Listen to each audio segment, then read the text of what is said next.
सो hey guys, कैसे हो आप लोग। मैं हूँ आपका व्हाइट और मैं आज बात करने वाला हूँ टॉप 10 ऐसे इसी का एनिमे के बारे में जो बहुत ज़्यादा फेमस है और बहुत ज़्यादा मेन स्ट्रीम है। तो बिना किसी देरी के चलिए शुरू करते हैं। तो हमारे लिस्ट का जो पहला एनिमे होने वाला है उसका नाम है that time I got recognition as a slime. तो इस एनिमे में होता यह है कि हमारा जो मेन कैरेक्टर है वो एक नॉर्मल एम्प्लॉय होता है, लेकिन वो अपने ही एक कलीग को बचाते हुए मारा जाता है। फिर वो एज अ स्लाइम दूसरे दुनिया में रिकनेक्ट हो जाता है। फिर उसके साथ बहुत कुछ होता है, क्या क्या होता है आप लोग इस एनिमे को देखकर पता लगा लेना। लेकिन मैं एक चीज़ बता देने वाला हूँ कि इसका 3 सीज़न है और इसका जो चौथा सीज़न है वो अभी ऑन गोइंग है। इसी वजह से 3 सीज़न हिंदी डब में अवेलेबल है, लेकिन चौथा सीज़न अभी तक हिंदी डब में नहीं आया, लेकिन वो जल्दी आ ही जाएगा। और इसका जो सीज़न 1 है उसका भी 4 5 या 6 शायद ओ भी है एपिसोड, और इसका 1 या 2 मूवीज़ भी है। तो ओवरऑल ये काफ़ी बड़ा एनीमे है, तो एक बार ट्राई ज़रूर देना, बहुत अच्छा एनीमे है। तो हमारा दूसरा एनीमे होने वाला है मुत्सुको टेंसाई जॉबलेस रिकॉग्निशन। तो इस एनीमे में होता ही है कि हमारा जो मेन कैरेक्टर है वो दूसरे स्टूडेंट्स को बचाते हुए मारा जाता है। फिर वो एज आ ओवर पावर्ड एमसी बनकर दूसरे दुनिया में पैदा होता है। फिर वो काफ़ी कुछ करता है, लेकिन हमारा जो एमसी है ना वो थोड़ा सा ठरकी होता है, तो समझ सकते हो क्या क्या करता है वो दूसरे दुनिया में जाकर। ये एनीमे काफ़ी अच्छा है। इसका जो 3rd सीज़न है वो अभी ऑन गोइंग है, मतलब ऑन गोइंग नहीं, वो अभी रिलीज़ नहीं हुआ है, लेकिन अनाउंस हो चुका है, वो कुछ ही महीनों में आ जाएगा। और उसका जो फर्स्ट सीज़न है और सेकेंड सीज़न है वो हिंदी डब में अवेलेबल है, तो आप जाके देख सकते हो। काफ़ी अच्छा एनीमे है, तो आप जाके एक बार ट्राई ज़रूर देना। तो हमारा थर्ड एनीमे होने वाला है Re Zero starting life in another world. तो इस एनीमे में होता ये है कि हमारा जो एमसी है वो एक दिन रात में शॉपिंग कर रहा होता है, तभी उसे दूसरे दुनिया में समन किया जाता है। फिर वो वहाँ पे जाकर एक लड़की से मिलता है और वो उस लड़की के प्यार में पड़ जाता है। फिर उन दोनों के साथ बहुत कुछ होता है, क्या क्या होता है आप लोग पता लगा लेना। और हाँ, इधर में हमारा एमसी ओवर पावर नहीं होता, तो काफ़ी इंटरेस्टिंग होगा हमारा एमसी कैसे वहाँ पे सर्वाइव करता है। ये एनीमे काफ़ी अच्छा है, और इसका शायद 3 सीज़न है और 4th सीज़न अभी ऑन गोइंग है। तो वो जो तीनों सीज़न है वो हिंदी डब में अवेलेबल है, और इसका जो सीज़न 1 है उसका 2 या 3 OVA एपिसोड है। तो कुल मिलाकर काफ़ी बड़ा एनीमे है, तो आप एक बार ट्राई ज़रूर देना। ये एनीमे काफ़ी अच्छा है। गाइस, हमारा जो फोर्थ एनिमे होने वाला है उसका नाम है ओवरलॉर्ड। तो इस एनिमे में होता ही है कि हमारा जो मेन कैरेक्टर है वो काफ़ी समय से गेम खेल रहा होता है, लेकिन एक दिन उस गेम का आखिरी दिन होता है। तो वो सोचता है एक दिन आखिरी बार उस गेम को खेल लेते हैं। फिर वो उस गेम को काफ़ी देर तक खेलता है, फिर वो सो जाता है। फिर जब वो उठता है वो उस गेम से नहीं निकल पाता, ना ही उस अकाउंट को लॉग आउट कर पाता है, क्योंकि वो उस गेम में फंस चुका था और उसका सर्वर भी बंद हो चुका था। तो उसके बाद वो किस तरह से इस गेम से निकल पाता है और वो क्या क्या करता है वो इस एनिमे को देखकर आप पता लगा लेना। इस एनिमे का 4 सीज़न है और वो चारों के चारों हिंदी डब में अवेलेबल है, तो आराम से देखना।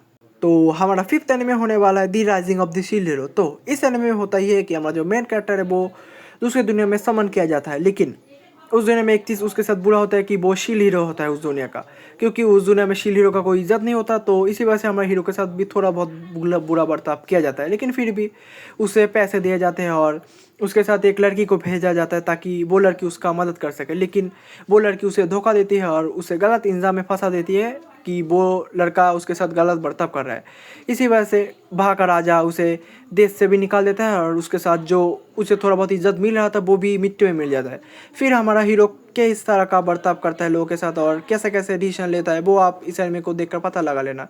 ये एनिमे काफ़ी अच्छा है और इसका शायद 4 सीज़न है, लेकिन 4 में से 2 सीज़न का हिंदी डब अवेलेबल है और 2 का बाद में आ जाएगा।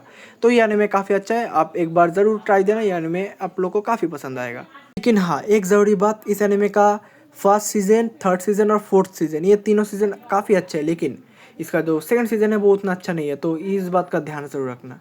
हमारा 6th एनिमे होने वाला है स्वॉर्ड आर्ट ऑनलाइन। तो इस एनिमे में होता ये है कि इस वर्ल्ड में एक बहुत फेमस वर्चुअल वर्ल्ड गेम होता है, लेकिन एक इवेंट के चलते बहुत सारे लोग उस गेम में फंस जाते हैं और उसके अंदर हमारा मेन कैरेक्टर भी होता है।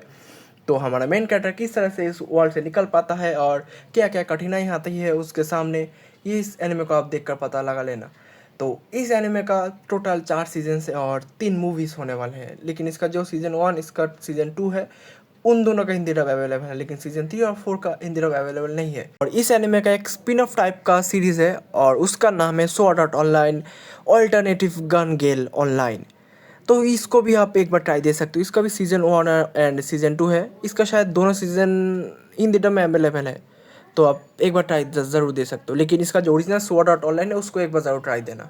हमारा 7th एनिमे होने वाला है Konosuba God's blessing on this wonderful world. तो इस एनिमे होता है कि हमारा जो मेन कैरेक्टर है वो एक दूसरी लड़की को बचाते हुए मारा जाता है। फिर वो दूसरी दुनिया में रिकॉर्ड होता है, लेकिन उससे पहले गॉडेस बुलाती है उसे नया पावर देने के लिए।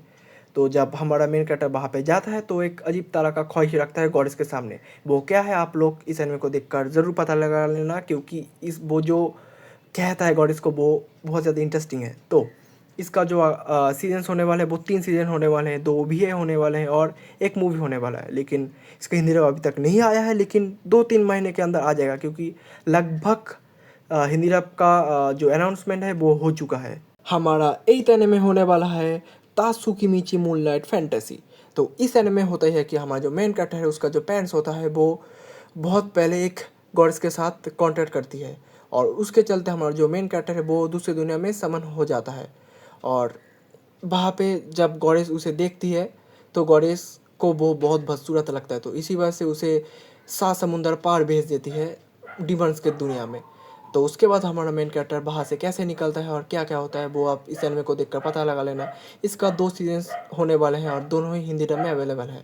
हमारा 9th एनिमे होने वाला the warning way to use healing magic. तो इस एनिमे में होता है कि हमारा जो मेन कैरेक्टर है वो दूसरे 2 लोगों के साथ गलती से दूसरी दुनिया में समन हो जाता है। फिर जब हमारा मेन कैरेक्टर खुद के पावर को चेक करता है वो देखता है उसके पास हीलिंग मैजिक होता है। तो उसी वक्त वो एक दूसरे औरत से मिलता है जो हीलिंग मैजिक को थोड़ा सा डिफरेंट तरीके से यूज़ करता है। तो जब उस औरत को पता चलता है हमारे मेन कैरेक्टर के पास हीलिंग मैजिक होता है तो वो औरत उसे उठा के ले जाती है, और उसके बाद क्या क्या करती है उसके साथ वो आप इस एनिमे को देख कर पता लगा लेना। ये एनिमे काफ़ी अच्छा है और इसका सीज़न 1 अभी तक आया है और वो हिंदी डब में अवेलेबल है, और इसका जो सीज़न 2 है वो भी जल्दी आ जाएगा, वो अनाउंसमेंट हो चुका है। हमारा 10th और फाइनल एनिमे होने वाला है I was recorded as the 7th prince so I can take my time perfecting my magical abilities. तो इस एनिमे होता ही है कि हमारा जो मेन कैरेक्टर है वो एक काफ़ी पावरफुल मैजिशियन के हाथों मारा जाता है। फिर जब वो रीबॉर्न होता है तब वो देखता है कि वो काफ़ी ज़्यादा ओवर पावर के साथ पैदा होता है।